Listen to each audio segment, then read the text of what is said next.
hope our Honda's got it.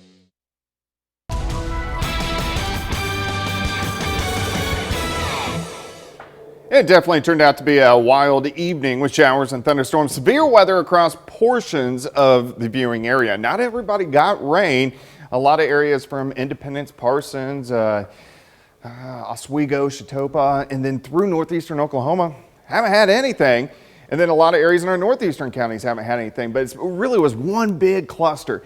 It moved in right through Bourbon County, Crawford County, Cherokee County, right through Joplin, then down toward Table Rock Lake. But you can see how electric it was. Look at all the lightning strikes. But once it passes through Joplin, they decrease as the storm started to weaken. So right as it moved into the city of Joplin, it really weakened. But prior to that, it was very intense. We had hail, very large hail, and we had very strong winds, sustained winds at times, 70 upwards to 80 miles per hour. This storm is gone now, but you can see the storm report. So Carl Junction, very intense. Once it passed right into Joplin, then the winds dropped to about 60. And then once it got on the southeast side of Joplin, they dropped to about 50 to 60 miles per hour.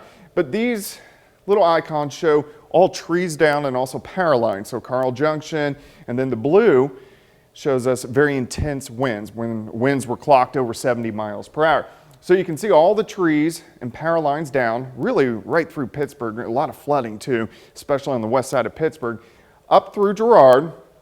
And then you can look Bourbon County, especially west of Fort Scott, very intense winds. Winds were at 70 to 80 miles per hour. So pretty strong storm that rolled through.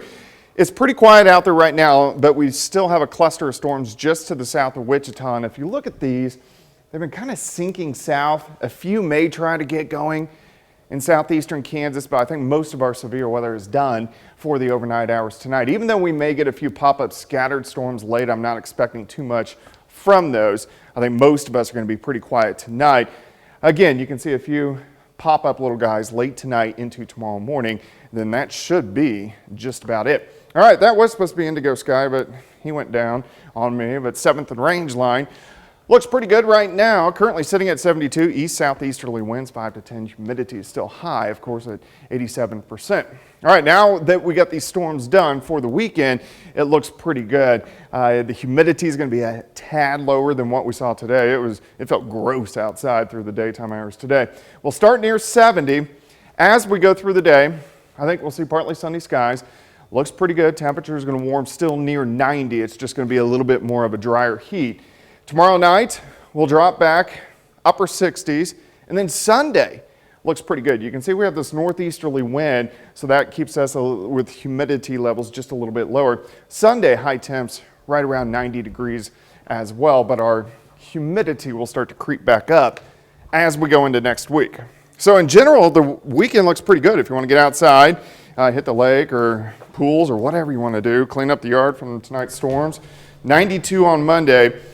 Pop-up thunderstorms back in the second half of next week, and in general it stays pretty hot, very typical for the last week of June. That rain was so intense, even though it was relatively brief, it was so heavy for a while. Yeah, it really came down in spots. Some areas the water could be rising. Yeah, so you got to watch that, especially at nighttime. For sure. Thanks.